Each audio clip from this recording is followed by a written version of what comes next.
Assalamualaikum warahmatullahi wabarakatuh. Perkenalkan, nama saya Novtiara Ulfia dengan NIM 2348201142 kelas 5 C Farmasi. Di sini saya akan menjelaskan materi alkaloid, glikosida, dan saponin pada mata kuliah kimia bahan alam. Baiklah, langsung saja masuk pada materi yang pertama, itu ada alkaloid, di mana alkaloid adalah senyawa metabolit sekunder terbanyak yang memiliki atom nitrogen yang ditemukan dalam jaringan tumbuhan dan hewan. Alkaloid sering digunakan sebagai obat analgetik, anti malaria, dan anti kanker. Lalu, alkaloid secara umum mengandung paling sedikit satu buah atom nitrogen yang bersifat basa dan merupakan bagian dari cincin heterosiklik. Gambar di samping adalah struktur senyawa alkaloid. Selanjutnya itu ada sifat alkaloid, di mana alkaloid itu bersifat basa, mengandung atom nitrogen, rasa pahit, umumnya tidak larut dalam air dalam bentuk basa bebas, larut dalam pelarut organik seperti kloroform, eter, dan alkohol. Dalam bentuk garam, lebih mudah larut dalam air, dan memiliki aktivitas fisiologis yang kuat. Masuk ke biosintesis alkaloid. Biosintesis alkaloid pada umumnya berasal dari asam amino.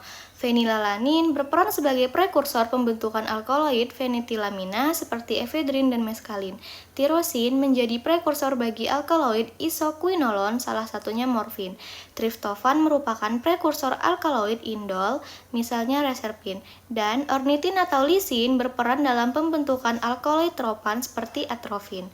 Asam amino mengalami dekarboksilasi, transaminasi, metilasi, dan siklisasi sehingga terbentuk berbagai alkaloid. Selanjutnya itu ada klasifikasi senyawa alkaloid.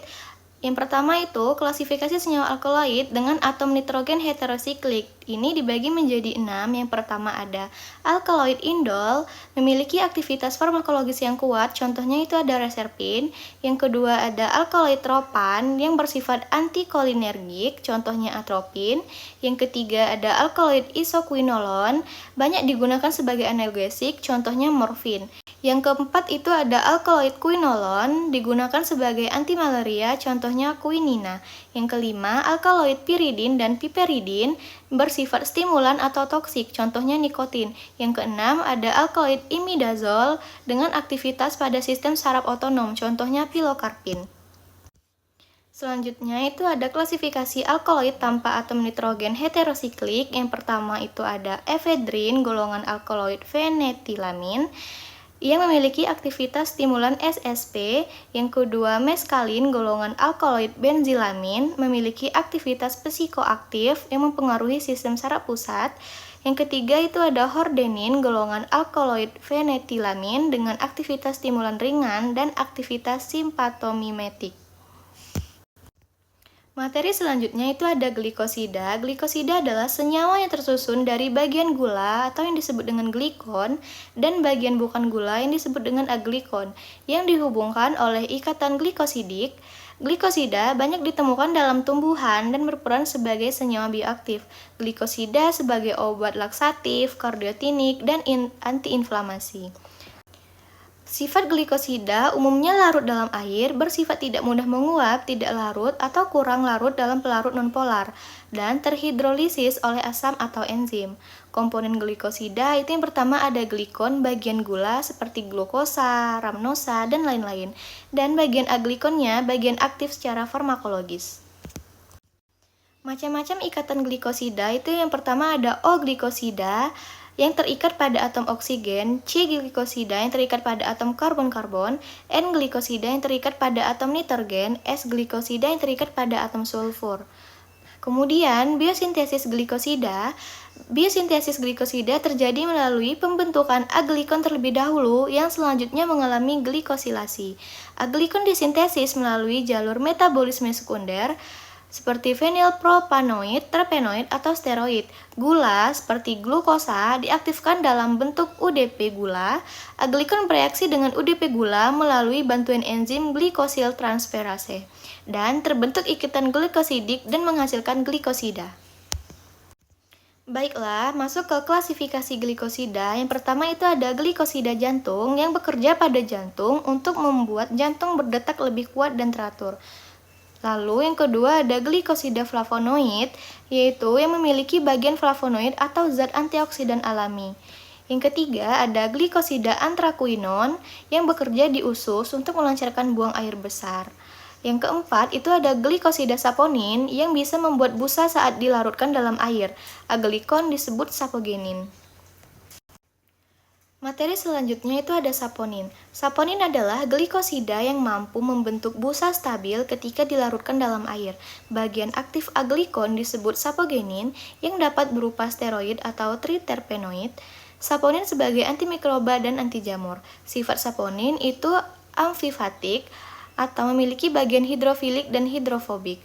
Mudah larut dalam air, membentuk busa stabil bila dikocok, rasa pahit dan agak pedas, bersifat hemolitik terhadap sel darah merah, aktivitas biologis dipengaruhi oleh jenis aglikon dan gula. Baiklah, masuk ke struktur saponin, di mana saponin terdiri dari sapogenin, bagian aktif biologis, steroid atau triterpenoid jenis aglikon, satu atau lebih rantai gula yang membuat saponin larut dalam air. Di sini ada bagian pembagian saponin, di mana saponin dibagi menjadi dua, yaitu ada glikon dan aglikon. Glikon yaitu yang disebut dengan gula, seperti glukosa, arabinosa, silosa, dan glukoronik asid. Kemudian aglikon yang biasa disebut dengan sapogenin, di sini dibagi menjadi saponin steroid dan saponin triterpenoid. Masuk ke klasifikasi saponin, yang pertama itu berdasarkan struktur aglikonnya, dibagi menjadi dua, yaitu saponin steroid yang terdapat pada tumbuhan monokotil dan saponin triterpenoid yang banyak ditemukan pada tumbuhan dikotil. Yang kedua itu berdasarkan jumlah rantai gula. Ini dibagi menjadi dua juga, yaitu monodesmosida, satu rantai gula, dan bidesmosida, yaitu dua rantai gula. Masuk ke biosintesis saponin. Jalur biosintesis diawali dari asetil CoA melalui jalur asetat mevalonat, lalu terbentuknya skualen yang selanjutnya disiklisasi. Siklisasi skualen menghasilkan triterpenoid dan steroid. Lalu aglikon kemudian mengalami glikosilasi oleh enzim glikosil transferase dan terbentuklah saponin lengkap dengan rantai gula. Cara identifikasi saponin dengan uji buih yaitu larutan saponin dikocok, terbentuk busa stabil kurang lebih 10 menit. Baik, sekian presentasi materi dari saya, kurang dan lebihnya saya mohon maaf. Saya akhiri dengan wassalamualaikum warahmatullahi wabarakatuh.